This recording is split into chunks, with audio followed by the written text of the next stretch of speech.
Kaelin's stride carried the arrogance of command, and Lyra's smile held the precision of performance. Together they looked the part, diplomatic, polished, dangerously perfect. But Valseren did not measure surfaces. It read substance. With each step across the neural crystal surface, the empathic lattice began to shift, tones souring beneath their polished boots, micro-oscillations of guilt and concealed pride distorting the emotional field. Hosts who had watched silently now tilted their heads in synchronized unease. The Thalkari didn't need proof. They felt friction. They felt falsehood. Kaelin whispered something into Lyra's ear, casual, almost tender. But the field captured more than tone. It captured intent, and the lattice flickered. A moment of affection born not from unity, but conquest. Already the sanctity of the ritual was bending, warping under pressure it could not name, but soon would reveal. And at the far end of the chamber, Aaron Vox watched, silent and still, as betrayal walked boldly into judgment. The chamber pulsed, with spectral light, its walls a living mirror forged from empathic crystal and memory thread. Thought was no longer internal. Emotion, no longer private. In the chamber of echoes, every heartbeat was a broadcast. Every hesitation, a flare in the spectrum of truth. Aaron stood at the chamber's core, his aura still, his mind disciplined into harmony. His sorrow did not spike. His betrayal did not scream. It resonated like a mourning bell tolling softly through layers of silence.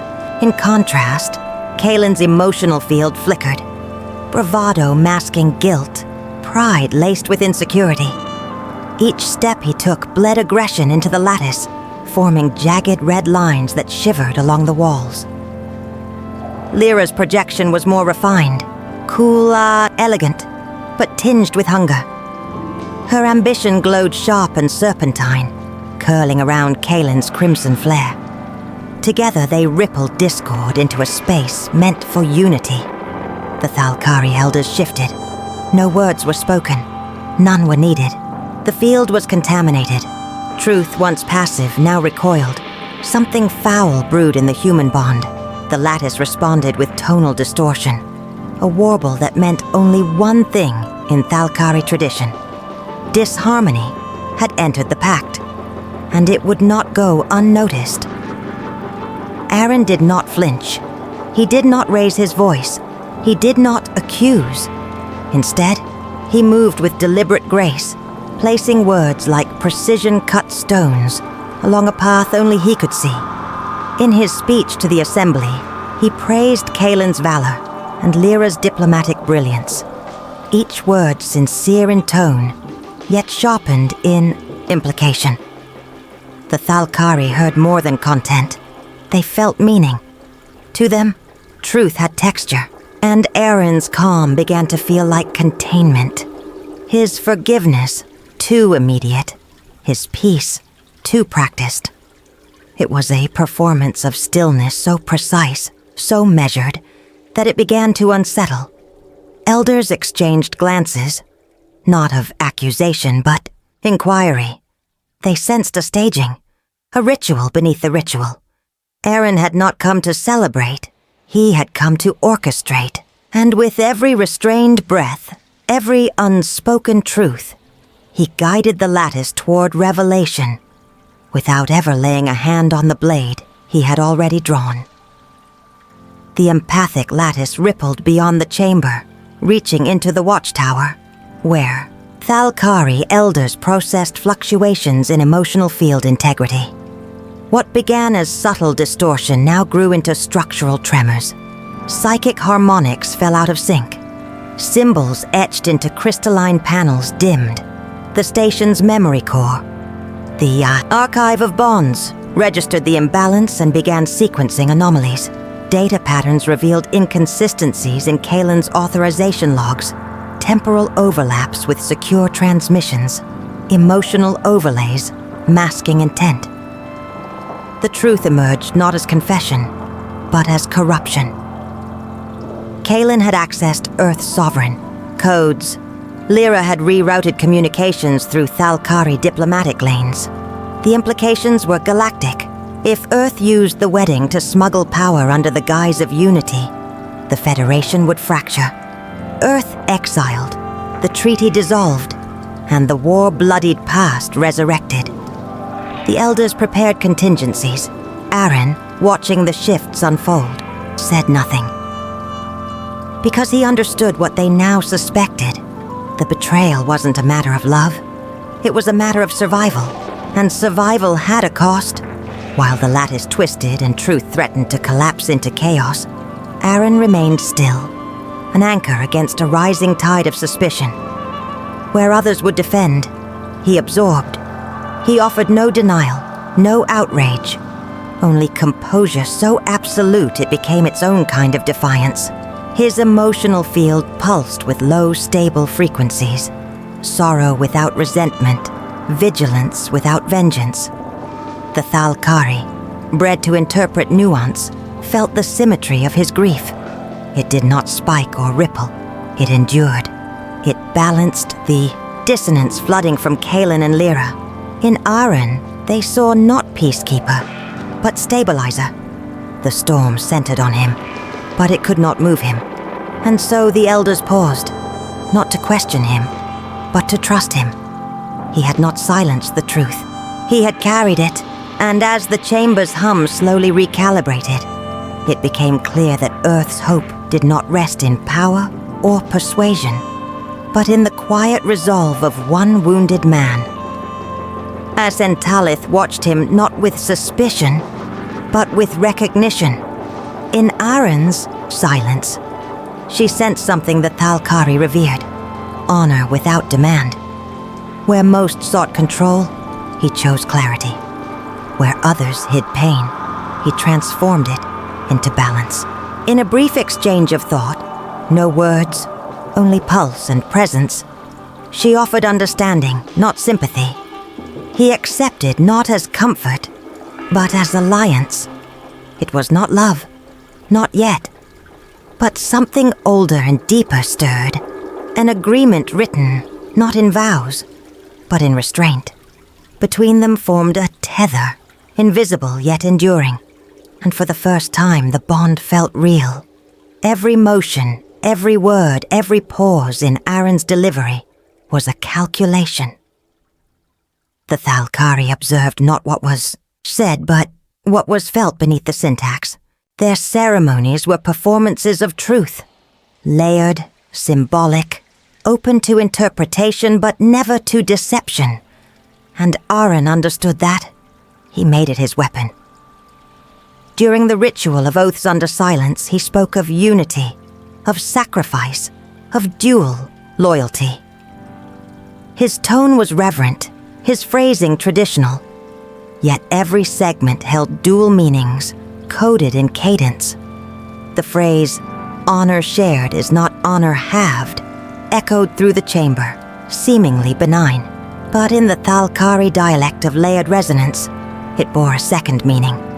Divided honor is not loyalty, it is betrayal. He gestured subtly, 2 fingers brushing the heart, then the temple. In human custom, it meant respect. In Thalkari ritual code, it meant deception of thought. The Elders, attuned to such cues, grew still.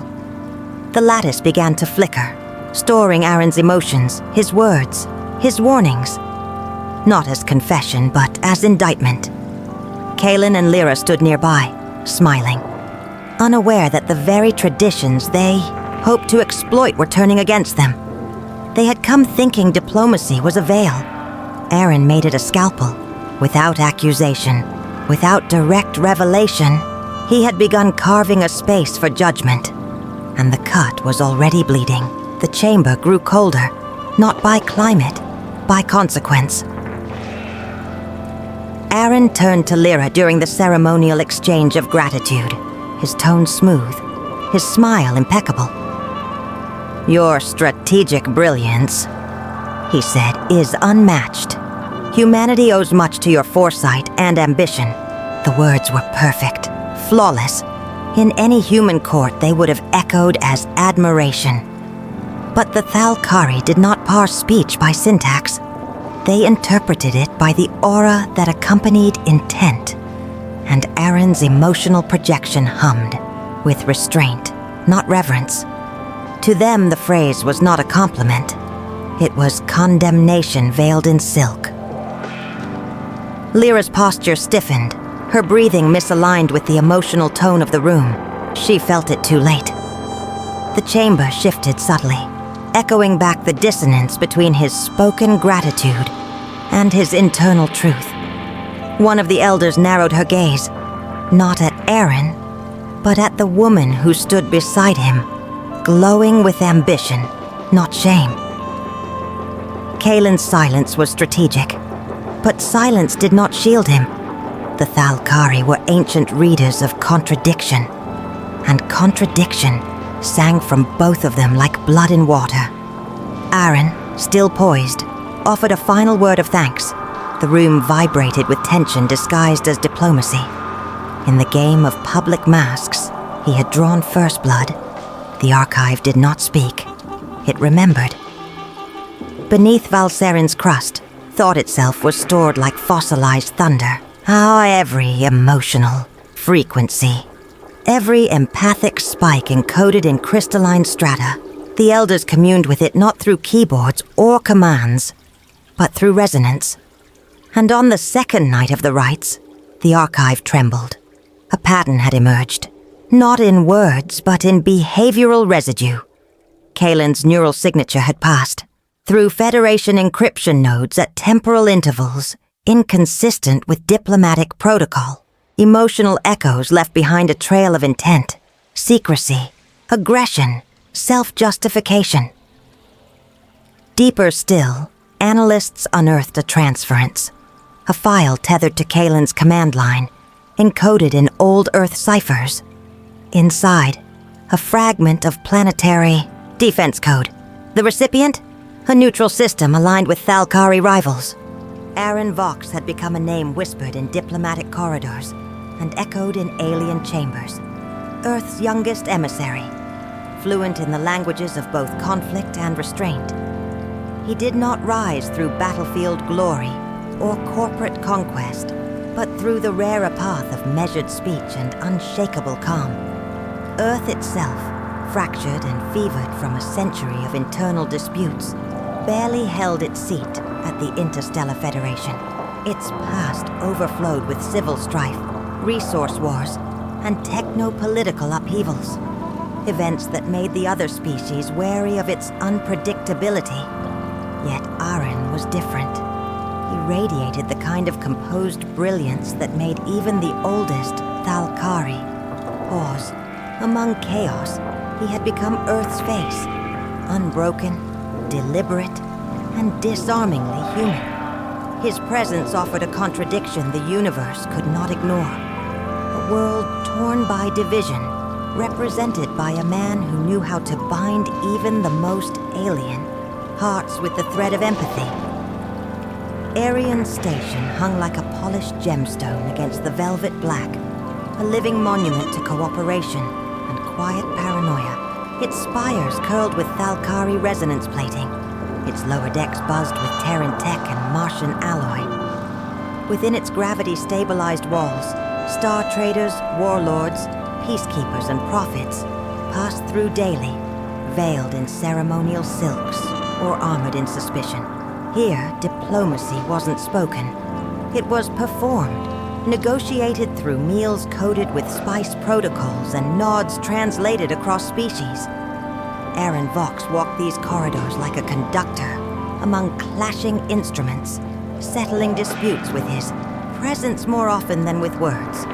Every agreement was a tightrope, and every smile a test. Among humans, he was admired. Among aliens, he was watched. He understood that peace wasn't a condition. It was a performance. And on Arian Station, the spotlight never dimmed. He had learned to walk in that light, even as shadows gathered just behind his back. Kalen Vox bore command like armor, flawless, burnished, admired. He had led fleets through asteroid sieges and charted unclaimed sectors with calculated audacity. Where Aaron wielded patience, Kalen wielded presence. One built bridges with words, the other broke stalemates with fire. The Federation lauded them both, but between them stretched a history of unspoken scores and glances too sharp to be brotherly. Aaron had always walked in Kalen's shadow, even as he rose. And Kalen had never liked sharing the spotlight. Their bond was built not on affection, but on the slow erosion of trust, made worse by the woman both had touched. Lyra Kale spoke in layers, her voice soft, her gaze precise, her mind razor-sharp. She was Aaron's match in intellect, and his better in ambition, hailed as the face of Earth's new diplomacy. Where he sought harmony, she sought leverage. Her charm disarmed, her words persuaded, but her loyalties shifted like starlight on water. To the Federation she was a symbol. To Aaron she had once been a future. But somewhere between negotiations and stolen glances, her allegiance had tilted. Not outwardly, not yet.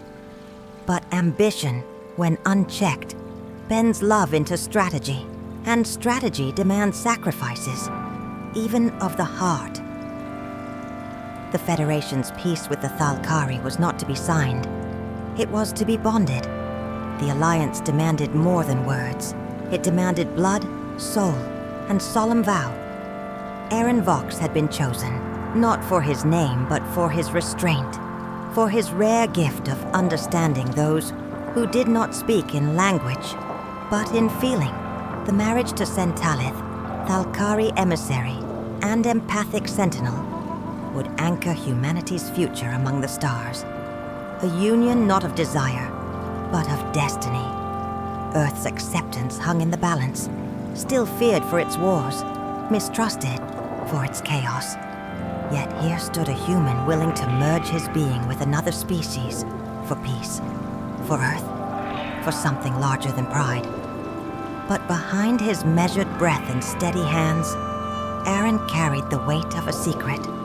Lyra, Kalen, betrayal masked in ceremony, and still, he walked forward, knowing the vows he was about to make were not the most dangerous ones broken. The message came encoded in an innocuous diplomatic transfer, routed through a back channel he once shared with Lyra. It was not meant for his eyes, but it arrived, a glimpse, a timestamp. Her voice, low and familiar. Kalen's laugh, unmistakable. No denials, no room for misinterpretation. In that moment, Aaron felt something break. Not loudly, but deeply, like pressure failing in the core of a ship. Yet he said nothing. Not to her, not to him, not to the Federation.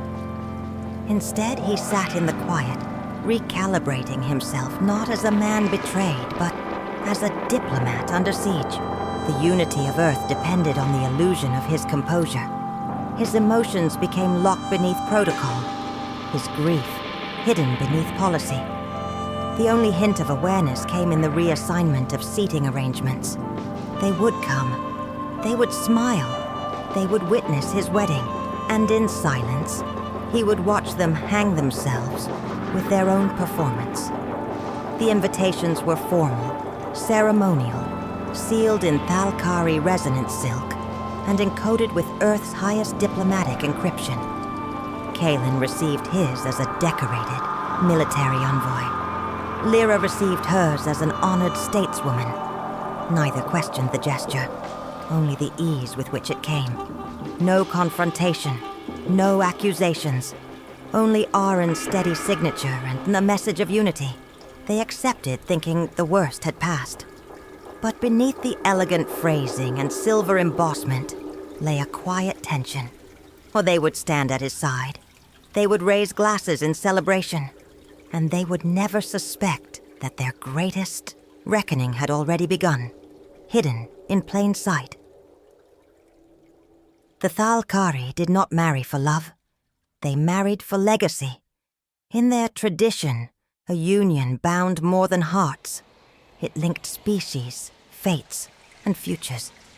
The empathic tether created during the ceremony resonated beyond biology, sinking emotional frequencies into a shared field of trust. To betray it was not personal. It was political treason.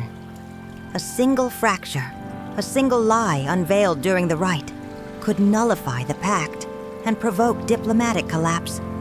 Every smile, every vow, every touch was recorded in neural signatures and archived as history. This was no celebration. It was a crucible, and humanity was on trial. Fiancée shimmered beneath the glow of a dying blue star, its surface veined with neural crystals that pulsed softly, like the memories of gods, dreaming beneath its crust. This was not a place of stone and soil. It was a planet-sized archive, a sacred repository where every footstep left behind echoes of thought, emotion, and truth. No lie survived long on its surface.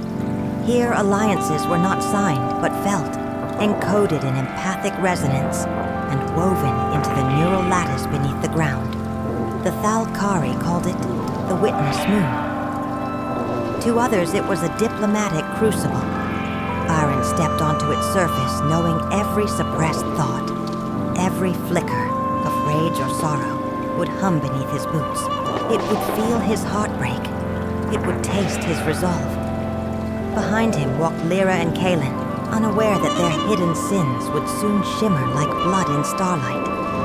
Above them, ancient Thalkari satellites turned slowly, capturing psychic impressions for judgment. This was not Earth's courtroom.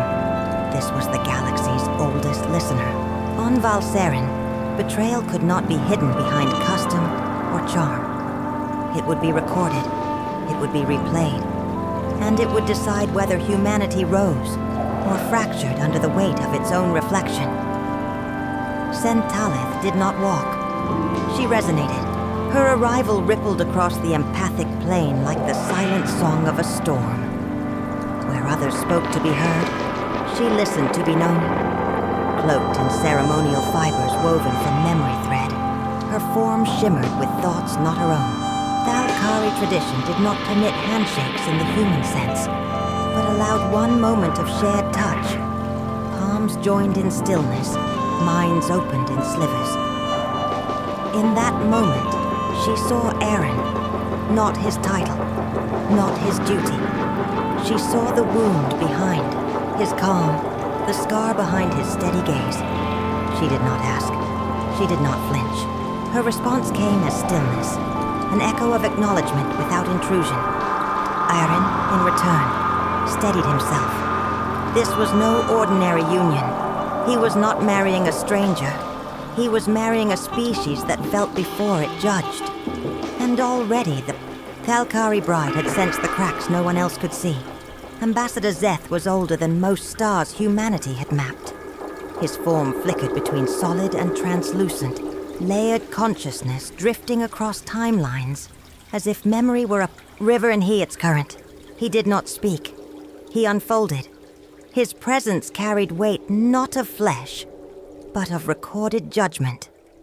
When he addressed the wedding party, his words were not merely heard, but absorbed. The rites, he explained, would be conducted within the emotional transparency chambers, rooms that interpreted feeling as fact, where falsehood unraveled before it reached the tongue. Neural conduits would link guest to guest, forging a truth chain through collective empathy. And then came the invocation of Sava Drin, a doctrine older than war. No deceit shall go unmarked. The ceremony would not forgive. It would expose. Any fracture in intent, any tremor of betrayal, would be recorded in the Thalkari lattice and judged accordingly. This was not celebration. It was sacred revelation. The revelation struck the elders not as surprise, but as sorrow. To betray the ritual was one thing. To barter a species' trust for political leverage was sacrilege. The archive pulsed red across the lattice. Aaron had said nothing, yet here was truth, not given, but discovered. And that distinction mattered more than confession. It meant the Thalkari could act with honor. Humanity had not lied, only some of its own had fallen. The archive prepared its verdict, and Aaron prepared for sacrifice. He stood before the elders with gravity in his voice and humility in his bearing. No shields, no justifications, only sorrow shaped into diplomacy. Aaron did not deny Kaelin's crime, nor Lyra's complicity, but he did something harder. He distanced them from humanity. He spoke of human fragility, not as weakness, but as nature, of individuals broken under pressure, of loyalty corrupted by ambition. Judge us not by our few, he said, but by what we choose to become in the shadow of betrayal. His emotional field pulsed with pain, not shame, an offering of regret without deflection. The Thalkari listened. More importantly, they felt. And what they felt was not a species unworthy of alliance, but a man willing to bear dishonor so his world would not fall. He never spoke Kaelin's name, nor Lyra's. He gave them no power. Their failure would not define Earth. His restraint would. The Thalkari deliberated in silence, as was their way. But even before the verdict came, the lattice cooled. The archive steadied. The bond, frayed but not broken, began to reform. Aaron would not wear a medal. He would carry a scar. But in the language of the stars, that too was a form of survival. And survival sometimes was the greatest diplomacy of all. In the final drafting of the vow scrolls, as tradition dictated, each delegate was permitted to offer one clause of symbolic importance. Most chose language of hope, solidarity, unity, peace. Aaron chose consequence. He stepped forward and spoke softly, the cadence of his voice wrapped in Thalkari emotional syntax. His suggestion was simple, that the bond, if defiled through deceit or emotional betrayal, be protected by law. Any human who broke the spirit of the pact would be declared Na Torkal, enemy of the bond, and fall under Thalkari justice without appeal. The room fell still, not with dissent, but recognition. For the Thalkari, betrayal of feeling was no less than treason. His proposal was not seen as aggression. It was seen as trust. Aaron was placing the fate of his own people in their hands. Willingly, Kaelin blinked. Lyra's lips parted slightly. Neither spoke. The clause was approved, etched into the neural lattice of Valserin, bound to the emotional frequencies of those present. Lyra's ambition, Kaelin's pride, both now tethered to the ancient law they did not understand. And Aaron, calm, unshaken, had sealed their fate with no accusation, no outburst, only faith in a justice far older and colder than Earth had ever known. He did not seek revenge. He simply ensured it would not require him. Lyra found him alone beneath the empathy spire, where memory shimmered on the air like smoke. Her words came sharp, cold, practiced. She asked if he knew, demanded to understand why he smiled, why he thanked her, why he stood beside her without fury. Aaron answered with silence, then softly. He said only this: I forgave you before you betrayed me. It wasn't absolution. It was distance. She felt it. Impossibly wide, impossibly final. And in that moment, she understood too late. The battle she feared never came because the judgment had already passed. The clause he proposed, the gaze he held, the stillness in the chamber. It had all been strategy, and she had walked into it, thinking herself a master of diplomacy. He placed no blame on her. He asked for no apology. because forgiveness wasn't for her.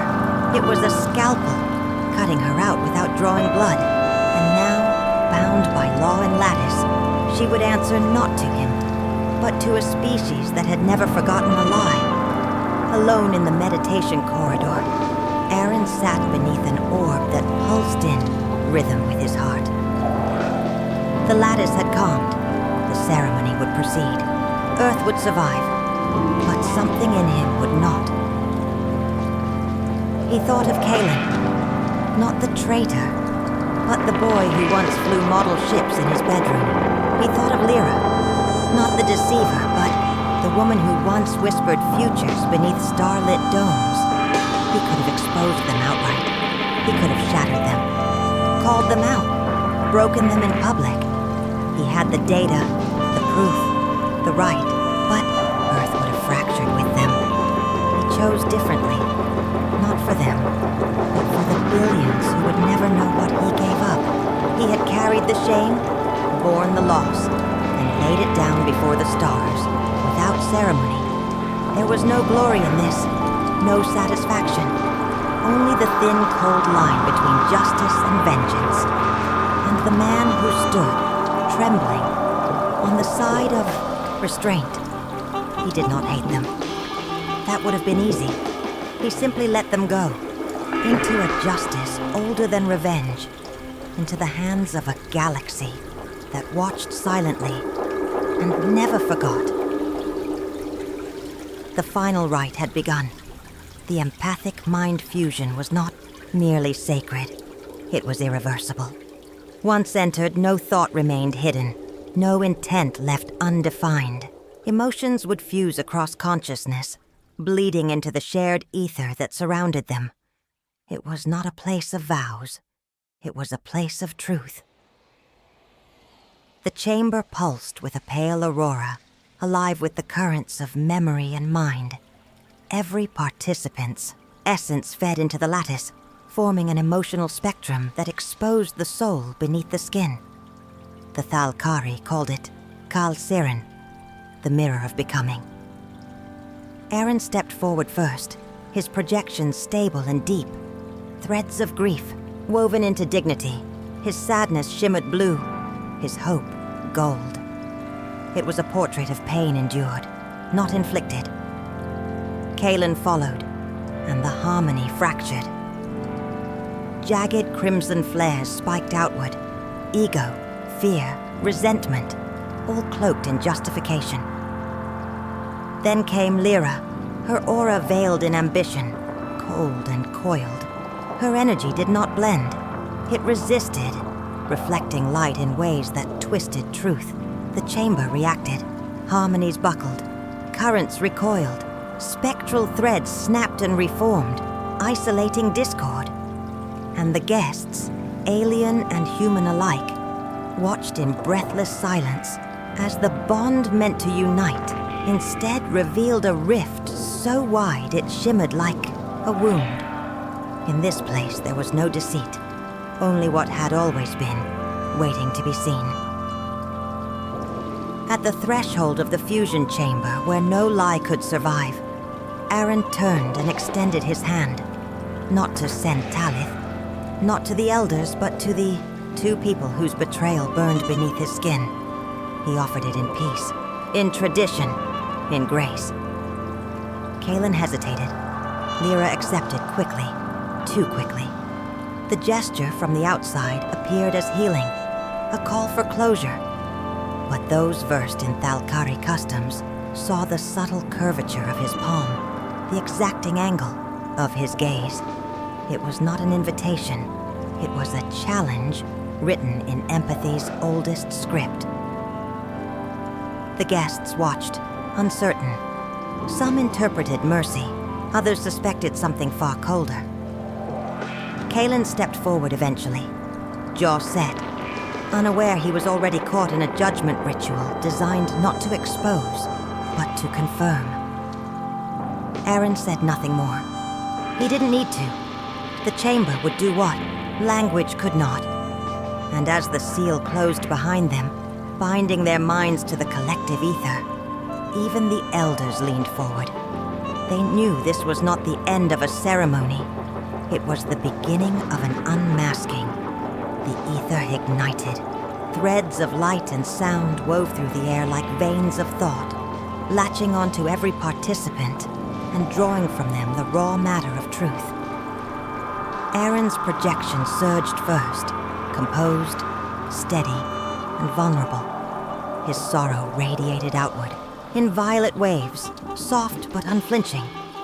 He did not hide his pain. He shared it, and in doing so, elevated it. It was the sadness of betrayal, tempered by resolve.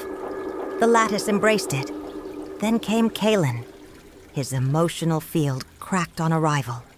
Jagged, sparks of superiority twisted with guilt. His envy leaked in bursts of rust-colored flame. The chamber pulsed. Resonance failed to sync. Lyra's entrance sent a jolt through the fusion strand. Her projection was sleek, smooth, strategic, almost too perfect. But the lattice did not respect precision. It searched for intent. Her ambition screamed in gold-red shards, violent in its clarity. The ether reacted. Threads coiled around her and Kalen, forming crystalline structures of accusation. These were not accusations made by mouth, but by memory. Moments replayed, whispers, touches, hidden transmissions. The guests saw it all, not as observers, but as witnesses inside a shared mind. There was no room for denial. The chamber exposed not what had been hidden, only what had been known all along, but unproven. Now it was proven, and it shattered the room. The lattice did not punish. It revealed, and revelation was enough.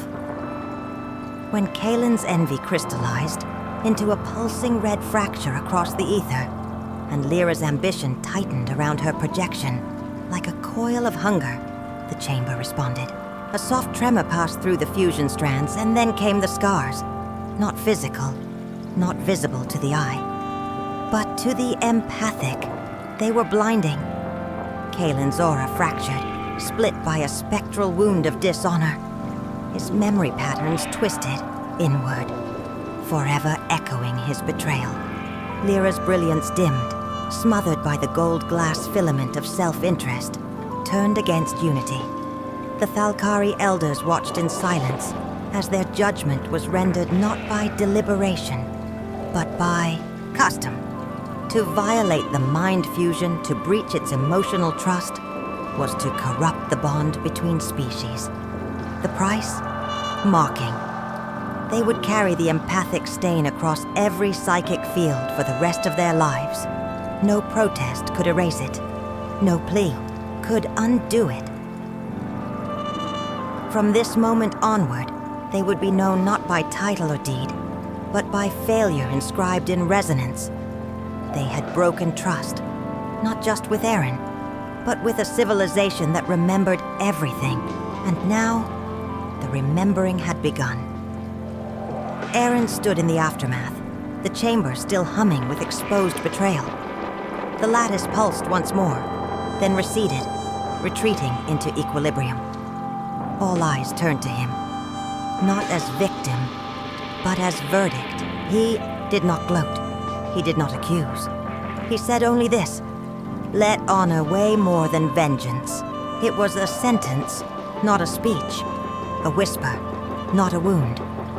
But in Thalkari culture, restraint was power, and power without cruelty was sacred.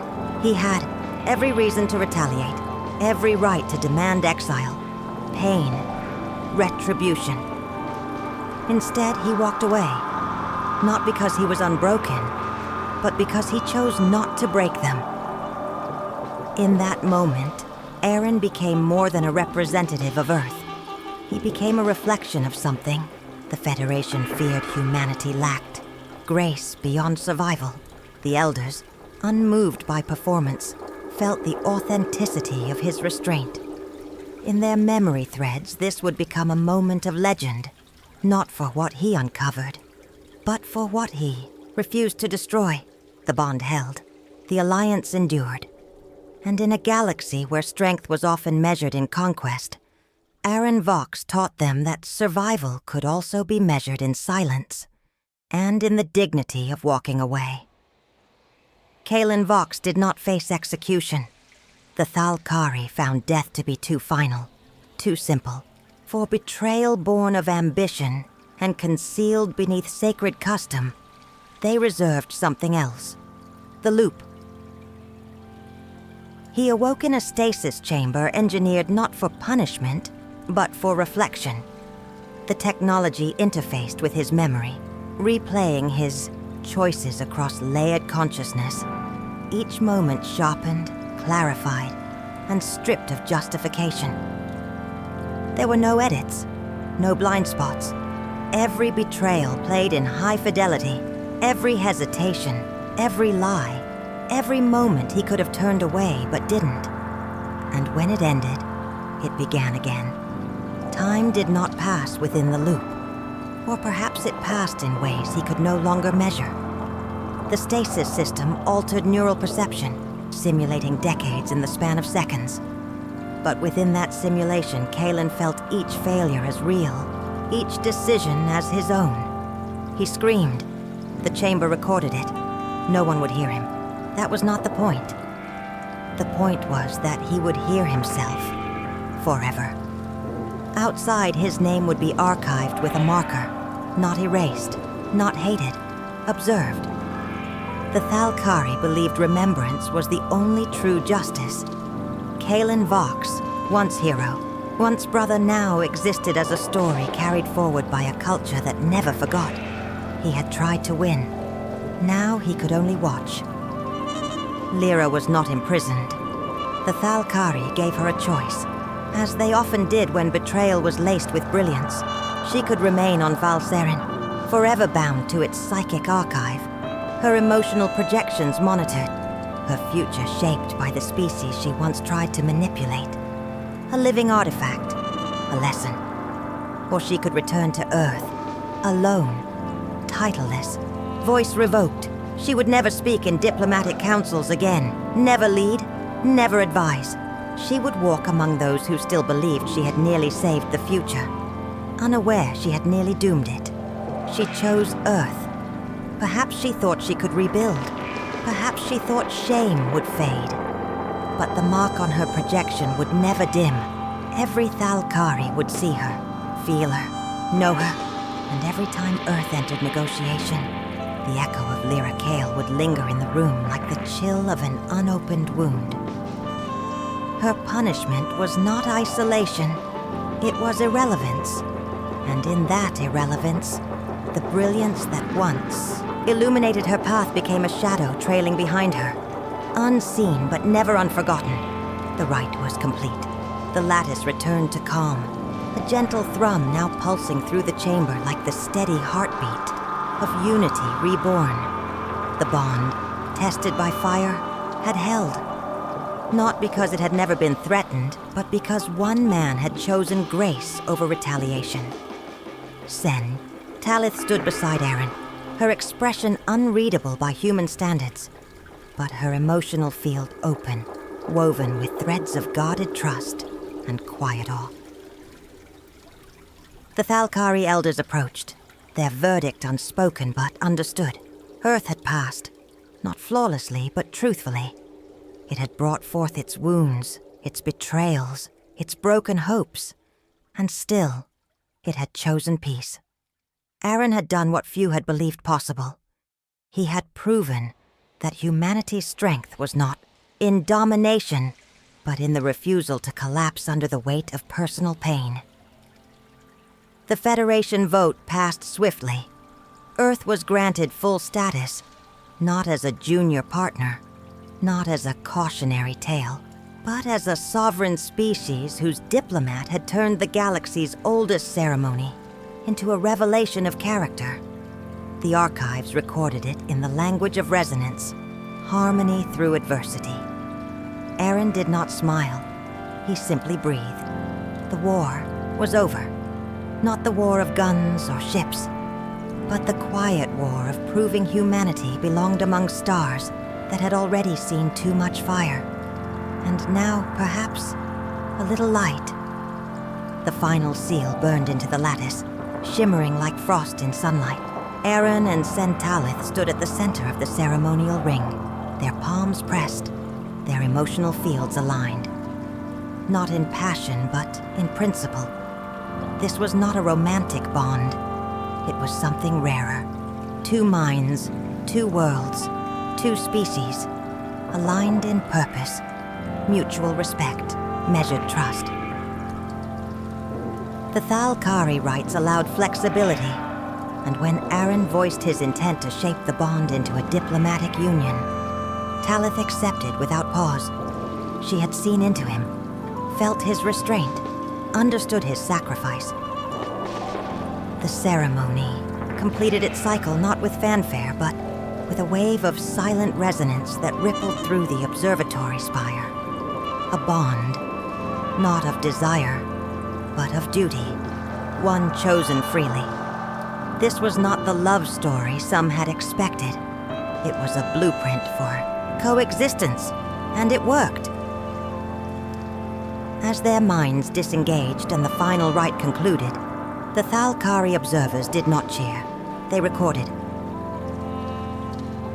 What had begun in betrayal ended in something greater, an agreement forged not through shared affection, but through shared strength.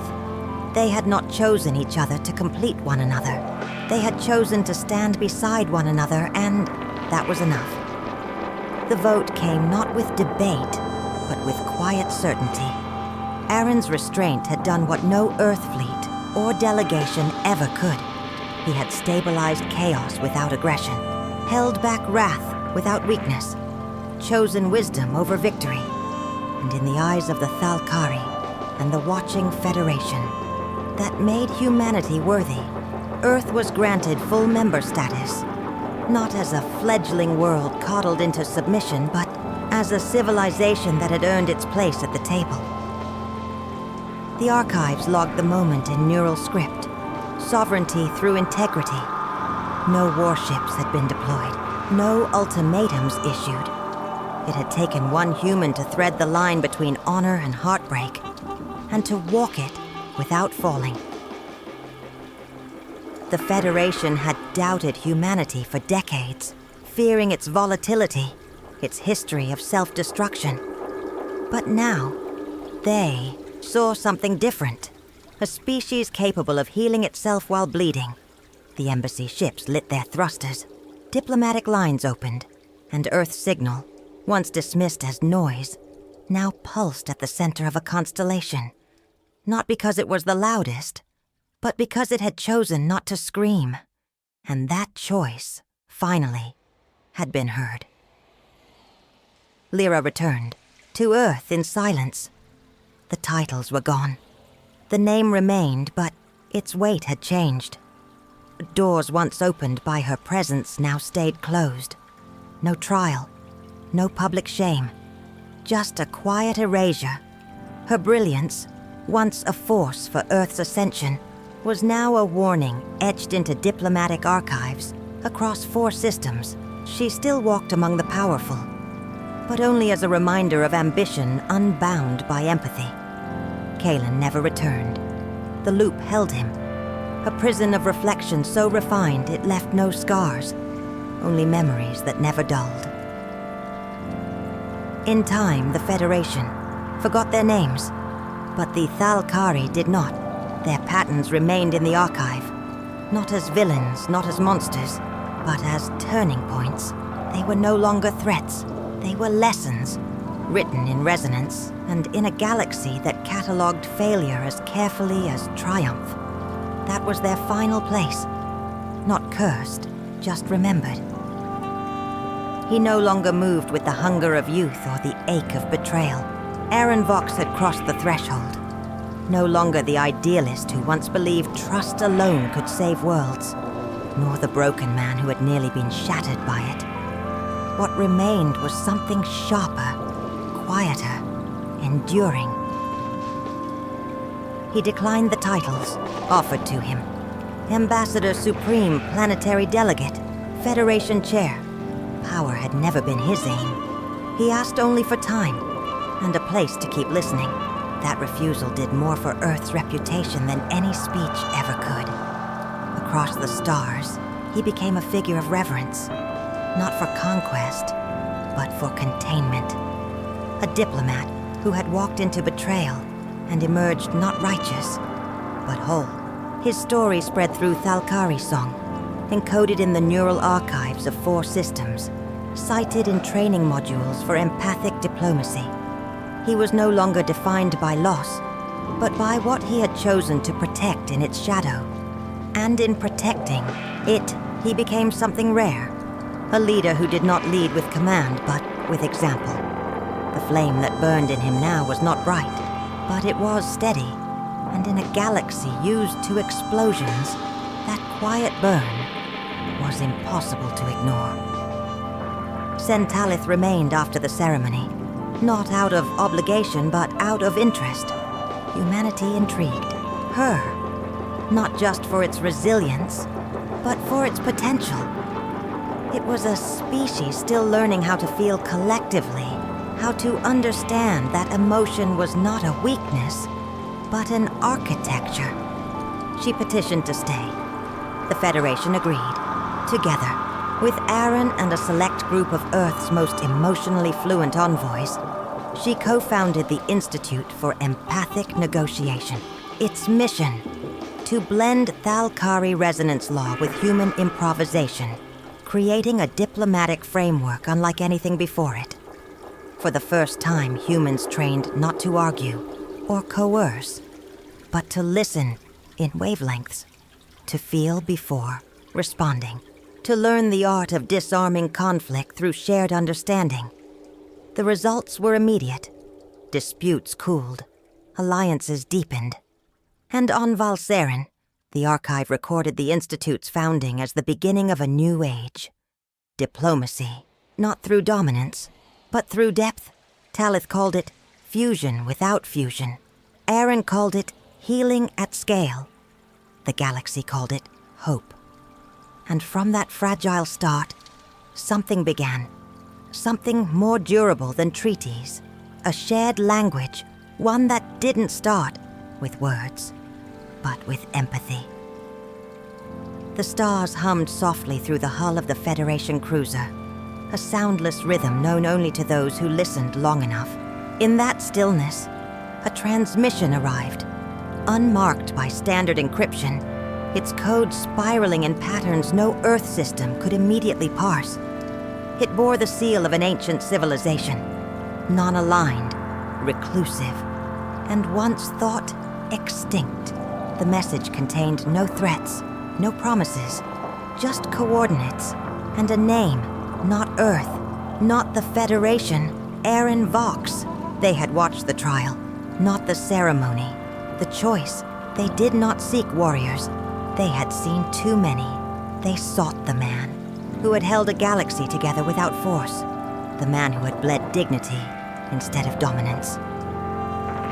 Aaron stared at the signal, not in surprise, but in inevitability. The work was not over. The stars were not done speaking, and somewhere out there, something even older had just whispered, "Come." His name crossed borders no Earth diplomat had ever reached, not shouted from podiums, but carried in quiet reverence. The man who walked into betrayal and asked for nothing. The human who stood in a galaxy built on power and chose not to use it. Other species, long cautious of Earth's volatility, began to reconsider, not because humanity had proven its might, but because it had proven it could withhold it. Aaron became a symbol not of what humans had achieved, but what they were becoming. And in that becoming, the galaxy saw something rare: hope without fear. He stood where silence met eternity, beneath a dome of transparent alloy and infinite light. The stars did not blink. They waited. Aaron's heart did not carry regret, but it carried weight, the cost of choosing restraint, the loneliness of wisdom. Kaelin's face, once brother, now ghost, echoed in memory. Lyra's ambition still lingered like a distant frequency. He had not destroyed them. He had simply let truth judge them. But there were no parades, no monuments, only stillness. He had protected Earth, yes, but in doing so, he had stepped away from everything that once defined him. Peace, it turned out, did not fill the soul. It hollowed it, made room for something larger, something heavier. He bore it quietly, because someone had to. The stars shimmered, distant, vast, untouched by the grief of one man. And yet Aaron knew. They were not indifferent. They were listening. He closed his eyes, not to rest, but to remember. The betrayals, the restraint, the silence that saved billions. To change the galaxy. He whispered, the words barely breath. You first have to survive your own heart. There was no triumph in his voice, only truth. The camera pulled, back, past hull and station, past worlds and war scars, until the stars consumed everything. And in their endless silence, a single fragile truth remained. Humanity was ready.